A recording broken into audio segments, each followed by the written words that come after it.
నీవు ప్రశ్నిస్తే ప్రభువుని, ప్రభువు కూడా ప్రశ్నిస్తాడు నిన్ను. ప్రభువా వాడిని బాగు చేస్తావా? నీ చేతనైద్దా?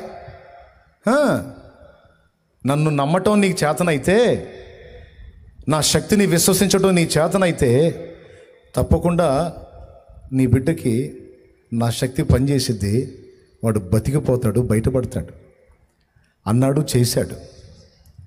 ఈరోజు నువ్వు దేవుని ముందుకు వచ్చి నువ్వు ఎదుర్కొంటున్నటువంటి శారీరక, మానసిక, ఆత్మీయ సమస్యలను గురించి దేవుని అడుగుతున్నావు. దేవా, ఇది సాధ్యమేనా? పాడైపోయిన నా కుటుంబం తిరిగి కట్టబడటం సాధ్యమేనా? పాడైపోయిన నా పిల్లల జీవితాలు తిరిగి బాగుపడటం సాధ్యమేనా?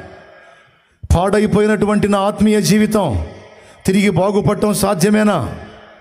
నేను కోల్పోయిన వాటిని తిరిగి స్వతంత్రించుకోవడం సాధ్యమేనా? నా ప్రభు మాట్లాడుతున్నాడు, విశ్వాసంలో ప్రజ్వలించడం నీకు చేతనైతే మొత్తం సాధ్యమే. విశ్వాసముతో నా సన్నిధిని గోజాడుట, ప్రార్థించుట, విశ్వాస బలం పొందుట నీకు చేతనైతే నాకు కూడా చేతం. ఏదైనా తిరిగి నేను బాగు చేయగలను. మొత్తం కోల్పోయిన ఏబుకు తిరిగి రెండంతలుగా ఇచ్చాడని రాత్రి చెప్పాను నేను. మొత్తం కోల్పోయాడు. ఆస్తులు పోయినాయి, అంతస్తులు పోయినాయి, ఆరోగ్యం పోయింది, పిల్లలు పోయారు, మొత్తం కోల్పోయాడు. అన్నీ కోల్పోయాడు. కానీ నా దేవుడు తిరిగి నాకు మరలా నూతన స్థితి దయచేయగలడన్న విశ్వాసాన్ని మాత్రం పోనీలా. ఏబు కోల్పోయిన మొత్తం కోల్పోయాడు. కానీ అన్నిటినీ తిరిగి నా దేవుడు దయచేయగలడో, నా పరిస్థితి మారిద్ది, నా బిడ్డల పరిస్థితి మారిద్ది, టోటల్గా నేను ఎదుర్కొంటున్న వాటన్నిటి నుంచి విడుదల పొందగలను. ఎందుకంటే నా దేవుడు నాకు తోడై ఉన్నాడు, ఆయన చేస్తాడో అని విశ్వసించడం నీ చేతనైతే, ఆయన్ని గోజాడటం నీకు చేతనైతే, ఇక కొద్ది రోజుల్లోనే నా దేవుని కార్యాన్ని కళ్ళారా చూడకపోతే అప్పుడు అడుగు. ఒకటి కాదో కోకొల్లలుగా చూస్తావు నా దేవుని కార్యాలు. ఏ రేంజ్లో నమ్ముతావో, ఏ రేంజ్లో విశ్వసిస్తావో, ఆ రేంజ్లో నా దేవుని కార్యాలు చూడకపోతే అప్పుడు అడుగు. చచ్చిపోదామని ఆలోచన చేస్తున్న వాళ్ళు మీలో కొంతమంది ఉన్నారు, విరక్తి చెంది, అప్పుల బాధలు తట్టుకోలేక, కుటుంబంలో పరిస్థితులు తట్టుకోలేక, కొంతమంది పిల్లలు లేరని గొడ్రాంటి బతుకలేక, అత్తమామలో భర్త ఈ దరిద్రదాన్ని చేసుకున్నాను, పిల్లలు లేరు ఈ గొడ్డుబోద్దానికి, దీన్ని వదిలి ఇంకొక దాన్ని చేసుకోవాలి అనే మాటలు వింటా ఇంకా నేను ఎందుకు బతకాలని ఆలోచించే వాళ్ళు ఉన్నారు. కొన్ని భౌతికమైన సమస్యలను బట్టి ఆత్మీయ జీవితంలో పడతా లెగుస్తూ కొంతమంది కృంగిపోయి ఉన్నారు. మానసిక సమస్యల చేత కొంతమంది అల్లాడుతున్నారు. నేను చెప్తున్నా, ఆ సమస్యలు ఏవైనా ఎంతటివైనా వాటిని మార్చి ఆశీర్వాదకరమైన కార్యాలు నా ప్రభు చేయగలడని విశ్వసించిన వాళ్ళందరి జీవితాల్లో వారి విశ్వాసం మేరకు కార్యాలు తప్పనిసరిగా జరుగుతాయి. నా దేవుడు చేస్తాడు.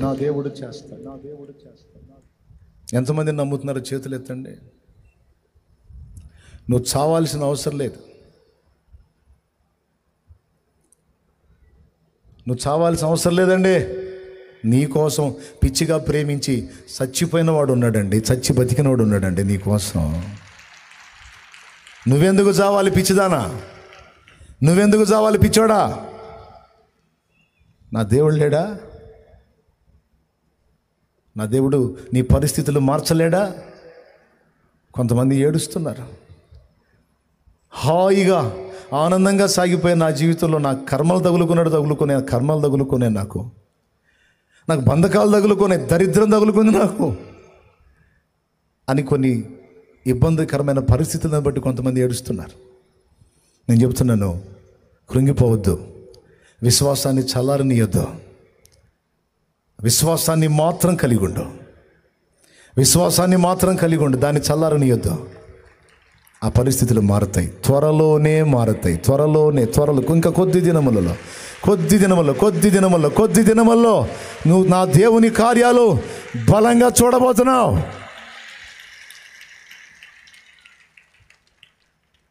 ఇదే నమ్మాడు ఏబు. మొత్తం డబుల్ వచ్చింది, మొత్తం డబుల్ పొందాడు. మరి విశ్వాస వీరుడు ఏందనుకున్నారు? మరి అభిషేకం పోగొట్టుకున్నాడు సంసోను. అయినా సరే నా దేవునికి నేను ప్రార్థిస్తే నా కన్నీళ్లు చూసి నా దేవుడు స్పందిస్తాడు, పడిపోయినా నా మీద కృప చూపుతాడు, నేను కోల్పోయిన అభిషేకాన్ని తిరిగి నాకు ఇస్తాడని విశ్వసించాడు. విశ్వాసం. కళ్ళు పోయినాయి, శక్తిహీనుడయ్యాడు. కానీ మీకు తెలుసా, కళ్ళు పోయి గుడ్డివాడయ్యాడు, శరీరంలో సత్తువ కోల్పోయి బలహీనుడయ్యాడు, కానీ విశ్వాస విషయంలో మాత్రం శాంసన్ బలవంతుడుగానే ఉన్నాడు. తన దేవుని మీద విశ్వాసం శాంసన్కి చావలా. మీకు తెలుసా, చివరికి సంసోన్ అనుకున్నదే జరిగింది. శత్రువులందరినీ హతం చేయాలి, ఒక్కమారే పగ తీర్చుకోవాలి, నాకు ఛాన్స్ ఇవ్వని ప్రార్థన చేస్తే, దేవుడు అవకాశం ఇస్తే ఫిలిస్తీన్లు మొత్తాన్ని హతం చేశాడు. తన జీవితకాలం మొత్తం హతం చేసిన వారిని చూస్తే తను చివరి ఘట్టంలో హతం చేసిన వాళ్ళు ఎక్కువ మంది అని రాసింది లేఖనంలో. నేను చెప్తున్నా, అన్ని శక్తులు నీలో కోల్పోయినా వినా, అన్ని బలాలు కోల్పోయి బలహీనురాలివై నువ్వు నిలిచినా విశ్వాసాన్ని మాత్రం కోల్పోవద్దు. విశ్వాసాన్ని బట్టి ప్రభు వైపు చూడు. నువ్వు కోల్పోయిన అభిషేకం వల్ల నీ మీదకి వచ్చింది, నువ్వు కోల్పోయిన బలం నీ మీదకి వచ్చింది. నువ్వు గెలుస్తావు, నువ్వు జయిస్తావు. ఎంత జయిస్తావు తెలుసా? ఇన్ని సంవత్సరాలు నువ్వు పొందింది వేరు, ఇప్పుడు పొందబోయేది వేరు. ఇంకా డౌటా? అదొక్కటి కలిగి ఉండు నువ్వు చాలు. అందరూ పోయినా సరే, అందరూ వదిలేసినా సరే, విశ్వాసాన్ని మాత్రం వదలదు. దేవుడు అడుగుతున్నాడు, మారిపోయిన నా పరిస్థితులన్నీ తిరిగి బాగుపడే పరిస్థితి కనపడట్లా, బాగుపడతాయా అంటే బాగు చెయ్యగలను అని నువ్వు నమ్ముతున్నావా? నమ్ముతున్నా. అయితే మారిపోయింది పో. ప్రభువా నీ ప్రశ్న నా ఆత్మని నరకం నుంచి కాపాడగలవా? దేవుని జవాబు, బిడ్డా నమ్మి బాప్తిస్మం పొందగలవా? అది చెయ్యనులేయ్యా, అది చెయ్యను. అట్లయితే రక్షణ కష్టం. ఇంకా తాగాలంటున్నావుగా, డ్రమ్ములు తాగావు, తృప్తి తీరలా. ఇంకా తాగాలంటున్నావుగా, తాగిన కాడికి తాగు. లివరు పూర్తిగా స్మాష్ అయిన దాకా తాగు. తర్వాత ఎటుకుటి టికెట్ చించుతాను కదా, అప్పుడు వెళ్తూ కానీ పాతాళానికి. మారొద్దమ్మా, నువ్వు మారొద్దు. ఇంకా 2-3 డ్రమ్ములు తాగాల నువ్వు. తాగు. ప్రభువా నా ఆత్మని రక్షిస్తావా? నరకం నుంచి నన్ను కాపాడుతావా? ఆయన జవాబు, మరి నమ్మి బాప్తిస్మం పొందుతావా? మారు మనసు పొందుతావా? ఆ పాత రోత జీవితాన్ని విసర్జిస్తావా? ఈరోజే చేస్తానయ్యా పని, ఇప్పుడే చేస్తానయ్యా పని, నా బ్రతుకును బాగు చేస్తావా? నా ప్రభు సమాధానం, నమ్మి మారు మనసు పొంది బాప్తిస్మం పొంది నా బిడ్డ వై చూడు, అప్పుడు నేనేం చేస్తానో నీకు అర్థమైంది అని మాట్లాడుతున్నాడు. మరి ఈ రాత్రి అశేష జనవాహినితో నా ప్రభు మాట్లాడుతున్నాడు. నిన్ను రక్షించాలని నాకు ఆశగా ఉంది. శాపగ్రస్తమైన నీ జీవితాన్ని ఆశీర్వాదకరంగా మార్చాలని నాకు ఆశ ఉంది. ఇంతవరకు నీవు చేసిన పాపాలన్నీ నా రక్తంతో కడగాలని ఆశగా ఉంది. మనుషులు చీ చా, దరిద్రుడు, తాగుబోతోడు, తిరుగుబోతోడు, వ్యభిచారపోడు, దొంగ, చెడిపోయినోడు అని నా బిడ్డవైన నిన్ను నలుగురు 4 మాటలు అంటుంటే నాకు బాధగా ఉంది. అలాంటిది ఇలాంటిది చెడిపోయింది, పాపిష్టిది, పనికి మాలిందని నిన్ను నిందిస్తుంటే నా కుమారి నాకు బాధగా ఉంది. నా యందు విశ్వాసం ఉంచుతావా? చూడు, నీ కోసం నేను ప్రాణం పెట్టాను. చూడు, నేను నిన్ను ప్రేమిస్తున్నాను.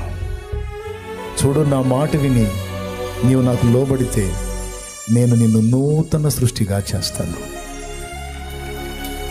నీ కన్నీళ్లు తుడుస్తాను. ఏ నోళ్ళు నిన్ను తాగుబోతోడు, తిరుగుబోతోడు, పనికిమాలినోడు, పాపిష్టుడు అని తిట్టారో ఆ నోళ్లే నిన్ను పిలిచి, అయ్యా అయ్యా అయ్యా వందనాలయ్యా, మా కోసం ప్రార్థన చేయవా అనేటట్టు చేస్తా.